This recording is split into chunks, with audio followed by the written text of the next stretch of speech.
Man, I could listen to Warren Haynes play Into the Mystic all day on a loop. Thank you, Warren, for sending us that performance. And then Patterson Hood before that from the Drive-By Truckers cut his teeth in Athens, Georgia. I'm Ari. Welcome back to Georgia Comes Alive. And I've got Jake Sherman here hanging out. Jake, welcome to the show. Thanks, Ari. Thanks for having me. Of course, you've been a busy, busy man this year, and I'm glad that you're here to shed some light on what's happening here in a firestorm of activity towards the end of the year, right? As always, Congress leaves all of its hard work until the end of the year, and usually screws up and leaves it really for the last week. You know, it's funny. They just cut this big COVID relief deal, and people ask me why didn't they do this earlier, and I actually don't have a good answer. Like, no matter what side of the aisle you're on, I think we could all say we're for saving our holidays at the end of the year, and Congress rarely lets us do that. But I can't really complain because I'm alive and healthy, so that's a good thing. Yeah, for sure. We're glad about that, and we're glad something finally got done. And as they go and pat themselves on the back, you can tell us, what does this stimulus bill mean for the live music industry and specifically independent venues? You know, it's back dating back in August. I got a call from some of the folks who were trying to get this live music stuff through, and I'm not a lobbyist, so I can't help them get it through. But I said to them, listen, if this is a provision that this Save Our Stages is a relatively small provision. $15 billion in Congress speak is not a lot of money. It is a lot of money for the industry. But listen, I think live music venues, I mean, where I live in DC, 930 Club has been shuttered for a long time. The Anthem, all these venues have been shuttered, and it's not like they could be repurposed and used for another line of work. So, listen, they'll be able to stay open. They get a lifeline, and they get an industry-specific lifeline, which is super important because the Paycheck Protection Program, which a lot of people will know because it literally cut checks to people in the midst of this pandemic, in the height of this pandemic, and also is going to be re-upped this time. But those are just general. This is actually going straight to live venues, straight to movie theaters, zoos, I believe, cultural institutions, which frankly needed a lifeline. I mean, there's some anger, I think, that restaurants specifically weren't included, but I think Congress is going to try to get back to the negotiating table in January or February once there's a new administration, there's a new Congress. But this is a much needed lifeline. I know how hard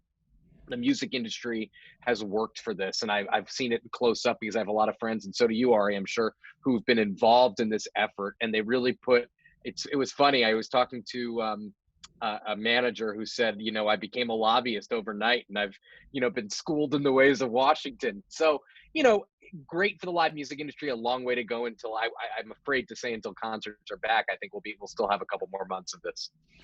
Yeah, well, we love to see it. It's incredible, long overdue, as you mentioned. What do you think are the biggest political storylines to keep an eye out for in 2021? Well, a few things, and I want to get to that. I forgot one thing about the Save Our Stages Act. This was bipartisan. So John Cornyn of Texas and Amy Klobuchar of Minnesota put this together, which was a big coalition. So going to 2020, here's a few things I would keep an eye on. In the first 3 months of next year, how much of a honeymoon does Joe Biden get? I mean, Joe Biden's going to be a new president. He has a majority in the House. We don't yet know whether he'll have a majority in the Senate. I think no matter what, it's going to be super, super tight. So the big question is, the big question at the beginning of every Congress is, can they get something done? How much can they get done? And when will they get it done? Joe Biden has said that one of his priorities is getting back to this negotiating table over COVID, as I just said. And the question is, will Republicans cooperate with that? And the answer to that is, I don't know. I think they will, but I don't think that he's going to get as much relief through the Congress as he hopes or anticipates. That's number one. Number two, House Republicans, which are going to be in the minority rather, really smell the majority. They are really close. They have a larger minority than any minority had in a long time. They're going to be looking to 2022 to regain power. That's a very big thing. The Senate is going to be super tight. So how does Biden get his cabinet through? That's a big deal. What does it look like? How bruising is the nomination process to get into the cabinet? Will we see any Supreme Court retirements with the idea that Joe Biden can replace a justice who might be up there in age? I know not a lot of people are thinking about that. Then how do we as a country, Ari, and I've been thinking a lot about this, recover from COVID, the economy? What does our world look like how are businesses going to get back? I mean, I think that a lot of people are anticipating a COVID vaccine recovery, a big recovery bounce back when people start getting the vaccine and late winter, spring, summer, whenever it happens. How big is that bounce back, and what does Congress do? What kind of proactive legislating does Joe Biden do? Does he do some healthcare legislation?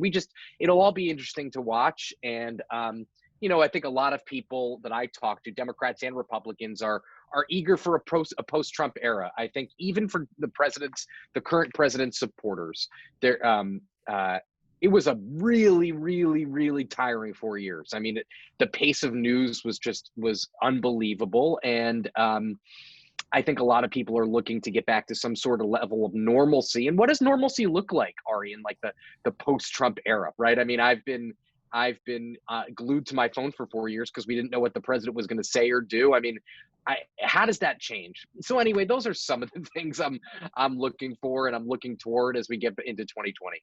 Yeah, man. Well, I hope it's not in this basement, our 2021 Right. and 2022 outlook, Right. because I've been here for a long time and I know everybody watching know. at home has been doing the same thing, staying at home, working from home, trying to put safety first and protect their families. And we appreciate all your efforts in doing so. All of you watching Georgia Comes Alive at home, we can't thank you enough. Jake, do you think this near split between Republicans and Democrats might actually force things to push forward faster and in a more effective way, because we're like right down the middle here almost? Yeah, some people do think that. It'll be an interesting test, right? Because politics has certainly changed in the last 10 years since the beginning. I guess more than 10 years, 12 years since the beginning of the Obama presidency, and even more so from the Bush and Clinton years. And does a split force people to compromise, or does it further drive people apart? I don't know the answer to that. I think that there will be people who will be incentivized in the first 6 months of this administration to work in a bipartisan way. I just think that is I just think that's a certainty. And I think how much and for how long they will be forced to compromise is another question, which we don't really know the answer to. But obviously, and we're on the topic of Georgia, everything comes down to Georgia, right? I mean, the composition of the Senate, the first 2 years of the Biden presidency, it all comes down to, not all, but a lot of it comes down to how many seats Democrats have in the Senate. Right. Are you surprised by the role Georgia is playing in our nation's political No, future? I'm not, for a few reasons. Number one, we've been hearing the story of Georgia turning for a long time, of Georgia becoming more of a battleground. And we've seen this with Texas, too. Texas is obviously becoming a little bit more blue after years of being a red state. A lot of this is fueled by the growth and diversification of the suburbs. And we see that in Georgia, in the metro Atlanta area, and in Dallas, Houston, kind of all over Texas. Texas didn't vote for Biden this time, but Democrats have been on the march in Texas for a long time. I will say, I mean, this is not the first time we've had a runoff in Georgia. There was a runoff in Georgia, I believe, in late 2008, early 2009. So, there's this quirk of having a runoff election. And I'm curious to see how it all turns out. 2 runoffs with the Senate, the balance of the Senate on the line, is kind of the Super Bowl for political reporters. So something obviously we're all keeping an eye on. Oh, man, if you weren't busy enough, I mean, leading into November, my goodness, and now here you go, you get handed this. I'm feeling for you, man, and we appreciate all your coverage. We appreciate all the work that you and your colleagues are doing to try to keep us informed. Do you think the Democrats are going to try and remove the filibuster if they take control of Congress? I don't think they'll have the votes to do so. If people aren't familiar, the filibuster is a 60-vote threshold to get most legislation across the floor. I don't think so. I think there are some Senate institutionalists, as they think of themselves, who don't want to blow up the chamber's rules. And there's long been an argument, Ari, you'll be in the minority once again, and you don't want people to push things through with a 50-vote threshold or a 51-vote threshold. You have people like Joe Manchin of West Virginia, conservative Democrat, John Tester of Montana, who are skeptical, and you need to be able to get all of your members in line if you want to blow up the filibuster. It is a cumbersome part of legislating, but its proponents, and I don't have a view either way. Its proponents argue that, the Senate should be kind of the cooling saucer for the emotional House of Representatives. And there are a lot of people who believe that.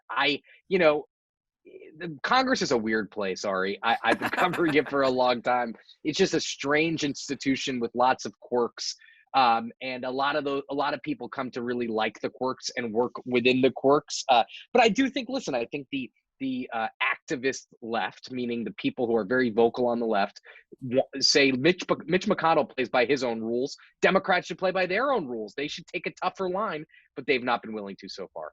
And does the Supreme Court justices, adding Supreme Court justices, kind of fall in that same bucket? Yes, it does. I don't think it's going to happen. Right. I think, again, there are some institutions in our country that should be left alone, and that's what a lot of the opponents to that believe. And I think the Supreme Court, expanding the Supreme Court, it would just require a lot of political energy that Democrats are just not going to have. Got you. Thank you for shedding light on all of that stuff and continuing to do so online and through your outlet. If you had to guess, Jake, do you think you're going to be attending a concert in 2021? I do. I think I'm hoping so. I think the predictions say that most people will be vaccinated by June, summer. So I think we'll get some fall tours. What do you think?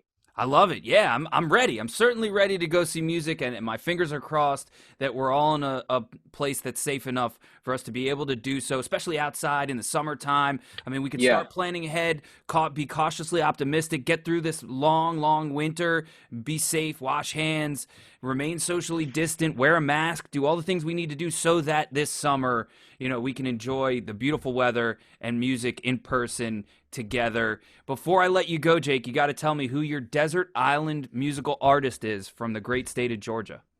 I have to say Allman Brothers. I grew up outside of New York City in Connecticut, in Southern Connecticut. And every year for as long as I can remember, every single March, my dad took me to the Beacon to see the Allman Brothers on their kind of long 10-night runs. I didn't go to all the shows.